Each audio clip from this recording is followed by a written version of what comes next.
Imana imaze kurema Adamu kubera urukundo yamukunda, yamuhaye itongo ryiza cane ryo muri Edeni, imutegeka kuririma no kurizigama. Igira ko iramwihanikiriza iti, igiti cose co muri iri tongo ukirye kuko ugomba, ati ariko igiti kimenyekanisha iciza n'ikibi ntuze ukiryeko, kuko umunsi wakiriyeko uzopfa nta kabuza. Bene data bakundwa, Satani n'umwansi w'ivyiza, n'umwansi w'Imana n'abantu bayo. Ntanezererwa nuko abantu b'Imana yaremye mu ishusho yayo babaho mu mutekano banezerewe, bagendera mu vyagezwe vy'Imana bayubaha. Satani yari yitegereje ingene Adamu n'umufasha wiwe Eva bari bibereye muri Edeni banezerewe, arababara, aca yigira inama yo kubahenda ngo bacumure ku Mana. Niko gusanga Eva mw'itongo yihinduye mu ishusho y'inzoka, kamubaza ngo mbega n'ivy'ukuri koko yuko Imana yavuze ngo ntimurye ku giti na kimwe co muri iri tongo? Bantu b'Imana munteze amatwi, umvirize ingene Satani ameze, n'umubeshi.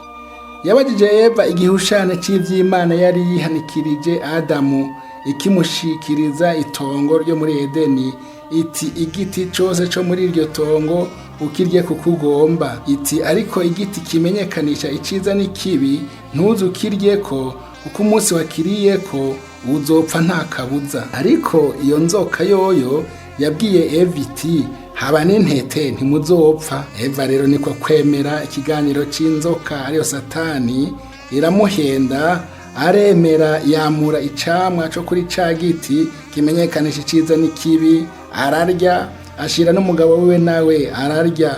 Ubwo nyene baza babona bari gusa. Uko niko nuno musi abantu benshi bumviriza ibiganiro vya Satani, akabahenda ngo kunywa ibiboreza ni vyiza, ngo kunywa ibiyayuramutwe ni vyiza, ngo gusambana ni vyiza, ngo kwikurako umwansi wawe ni vyiza, ngo kubesha ni vyiza, kuko nawe ari we se w'ibinyoma, hamwe n'ibindi vyaha vyinshi. Yamara akabahisha inkurikizi mbi zinyegeje inyuma y'ubwo bugarariji mu kwanka amategeko Imana yaduhaye. Avuga ngo wubahe so na nyoko, ntukice, ntugasambane, ntukagirize ibinyoma mugenzawe, ntukipfuze ibintu vya mugenzawe, kandi ngo twubahe Imana, dukunde bagenzi bacu nkuko twikunda. Kutumvira Imana bizana igihano, kutumvira Imana bizana kumaramara, kutumvira Imana bizana urupfu. Imana idufashe cane. Ewe bupfu buri hano, mbega yaremye amaso nitabona? Adamu na Eva bamaze kugarariza Imana, bakumvira Satani, bagacumura, bagiye babona baramenya, batangura kwinyegeza mu biti byo muri iryo tongo ngo horaho Imana ntababone. Ewe bupfu buri hano, mbega yaremye amaso nitabona? Hari ico yonyegezwa? Mbere ijambo ry'Imana rivuga ngo ibyaremwe byose imbere y'Imana byambaye ubusa. Ni ukuvuga yuko Imana izi byose, ibera ahantu hose icarimwe, ibonera icarimwe ibintu byose bibera ahantu hose. Ibikorerwa ikuzimu irabibona, ibikorerwa ibwina mu kiyaga irabibona, ibikorerwa mu kirere irabibona, ibibera mu mazu y'abantu mw'ijoro hatabona irabibona, ibibera mu mwiza w'umuzitanya byose irabibona. Nuko rero nta na hamwe umwana w'umuntu yo kwinyegeza Imana ngo ntimubone. Na vya bindi wakora uvuga ngo winyegeje abavyeyi bawe, canke umugabo wawe, canke umugore wawe, canke umukoresha wawe ku kazi, canke amaso y'abantu, Imana yoyo mwari kumwe yarabibonye. Utavyihanye ngo usabe imbabazi, Imana ntizogushima. Abantu benshi mu kwiba, mu kwica, mu gusambana, mu kugira inama mbi, mu gutanga no mu kurya ibiturire, no mu gukora ibindi biteye isoni Imana idashima, barinyegeza kandi baba mu nsengero gusenga, abandi biyita abakozi b'Imana, abandi n'abaririmbyi, abandi n'abasenzi, mbega mvuga iki? Imana ntawo yihenda, Imana ntawo yinyegeza ngo ntimubone. Ibyo dukora byose bibi twinyegeje canke ku mugaragaro, ko hariho abantu bakora ibibi bagataka bakavyemanga, Imana iriyihorerera kuko si umupolisi, kandi nkako ntaho tuba tuyisigiye, idufise ko ububasha turiho canke tutariho. Ijambo ry'Imana muri Zaburi ya 50 ku murongo wa 16 kugeza ku wa 21 havuga ngo, ariko umunyakibi Imana iramubaza iti, wiruhiriza iki kubarira abandi amabwirizwa yanje, ugashira isezerano ryanje mu kanwa kawe? Ukurinya nkaguhanwa, ugashiburira amajambo yanje inyuma yawe. Iyo ubonye umusuma wemeranya nawe, kandi wifatanya n'abasambanyi. Uhaye ikibi akanwa kawe, ururimi rwawe wegenera ubugunge, uganama uvuga nabi wo muvukana, urementaniriza mwene nyoko bwite. Ibyo urabikora nanje ngahora, ukiyumvira yuko mpanye nawe rwose, ariko nzoguhana mbishira imbere y'amaso yawe uko bikurikirana. Rero nshuti mukunda uvuga kuja mw'ijuru mve mwibarize, kumboni yushitse abakorera Imana bayo, cufatanya nabo kugeza aho bakorera Satani, naho nyene gifatanya nabo. Iryo juru jamwo n'iryande, iryo juru jamwo n'iryande.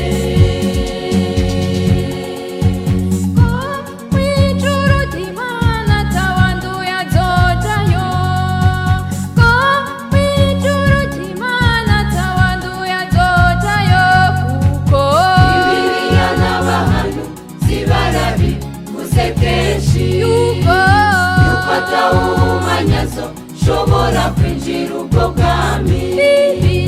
Bibiliya n'abahanuzi barabivuze kenshi, yuko atawumanyazo shobora kwinjira ubwo bwami. None iryo juru jamwo n'iryande, iryo juru jamwo n'iryande.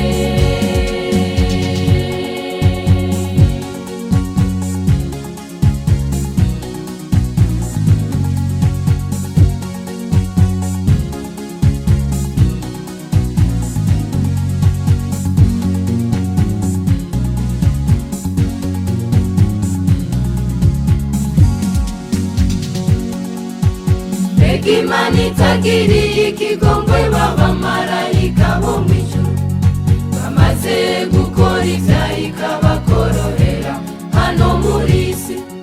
Nawe nawe ukora ivyaha uvuga ko Yesu atevye nguje mw'ijuru. We iryo juru jamwo n'iryande, iryo juru jamwo n'iryande.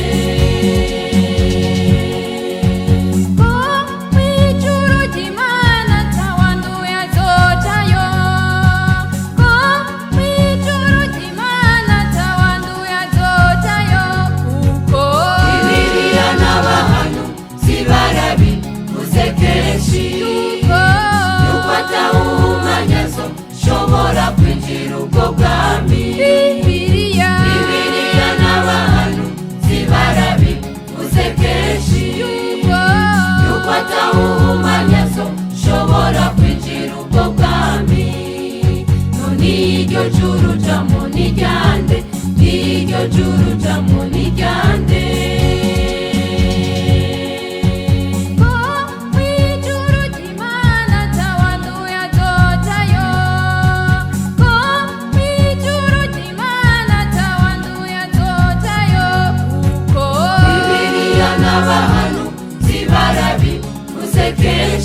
Yuko atawumanyazo shobora kwinjira ubwo bwami. Bibiliya n'abahanuzi barabivuze kenshi, yuko atawumanyazo shobora kwinjira ubwo bwami. None iryo juru jamwo n'iryande, iryo juru jamwo n'iryande, iryo juru jamwo n'iryande. Nshuti yanje mukundwa, Imana rero irabona ibyo ukora byose, ari byiza ari bibi. Nta na hamwe woyinyegeza ngo ntikubone, ntaho woyihungira ngo ntigusangeyo, nta na hamwe woyisigira. Nico gituma ukwiye gukora ibyiza kugira ngo ushimwe n'Imana. Adamu na Eva Imana ntiyabashimye kuko batayumviye bakarya ku giti yababujije. Nowawe Uhoraho yaramushimye kuko yamwumviye, uko Imana yamubariye kose niko yakora. Mbega nawe Imana iragushima? Mbega ukora nk'uko Imana ikubariye? Mbega ukora wisunze amategeko twahawe n'Imana n'abantu mu buzi butandukanye? Haleluya!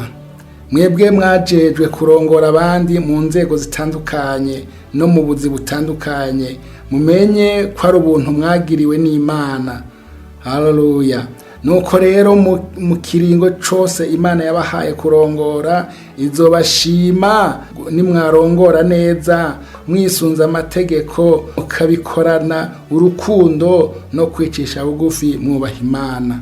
Uri umucamanza, Imana izogushima niwatunganiriza abantu udahengamye, utaravye nkunzi, utabanje gupfumbatishwa ngo ukuru urubanza kurufise urushire ku utarufise, ariko wisunze ukuri n'amategeko kurya nyene wavyigishijwe. Ariko nutakora uko, Imana ntizogushima, kandi ukurenganya abandi niko uzorenganywa nawe, kandi abo bantu urenganya Imana izobikubaza. Uri umudandaza, Imana izogushima niwadandaza mu kuri, udahenda abantu, ubaha ibidakwiye, udakora fraude itemewe n'amategeko. Uri umunyabigega, Imana izogushima niwazigama neza ibyo wabikijwe, ukirinda gukorakora no kubeshera mu mpapuro.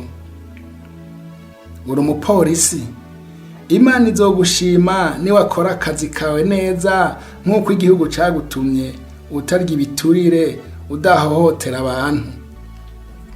Muntu wese unteze amatwi, ukuri kose mu bikorwa wajejwe byose, waba ukora ku giti cawe canke ukorera leta canke ishirahamwe ryakwizigiye, banyeshure, abayobozi, bigisha, baganga, bagwizatunga, basirikare, bategetsi, haleluya, bakozi b'Imana n'abandi, bashinga ntahe, bapfasoni, rwaruka, mwese munteze amatwi, ndababwira nti Imana izobashima nimwakora neza, mukicisha bugufi, mukayubaha, kandi Imana imaze kubashima izobahezagira.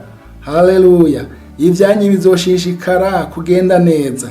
Ariko nimwakora nabi, Imana ntizobashima, izobagaya, izobasuzugura, kandi umuvumo uzobakurikirana. Irezo naryo ni urupfu rw'ibihe bidashira. Imana idufashe cyane.